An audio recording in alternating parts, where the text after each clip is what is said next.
আসসালামু আলাইকুম ভিউয়ার্স, কেমন আছেন আপনারা সবাই? আশা করি অনেক ভালো আছেন।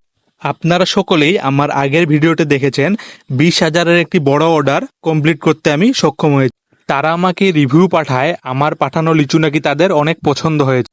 সেই সুবাদে বড় আরেকটি অর্ডার রেফারের মাধ্যমে আমার কাছে আসে। রাতের মধ্যেই তারা আমাকে জানায় যে 7 থেকে 8 হাজারের মতো লিচু তাদেরকে কালকেই দিতে হবে। কিন্তু দুঃখের বিষয় হলো 3 দিন ধরে প্রচুর পরিমাণে সময় অসময়ে বৃষ্টি হচ্ছে। আমি টেনশনে পড়ে গেলাম যে এই বড় অর্ডারটি আমি কিভাবে কভার দেব।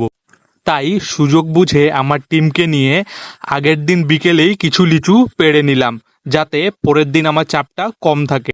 আমাদের টিম ওয়ার্কের জন্য লিচু হিসাব করে দেখি যে অলমোস্ট আমার অর্ডার আমি কমপ্লিট করে ফেলেছি। আর 1,000-এর মতো লিচু লাগবে, তাহলেই আমি 7,000 লিচু পূরণ করতে পারবো। পরের দিন সকালে উঠেই 1,000 লিচু পেড়ে অর্ডারটি কমপ্লিট করে গন্তব্যের উদ্দেশ্যে পাঠিয়ে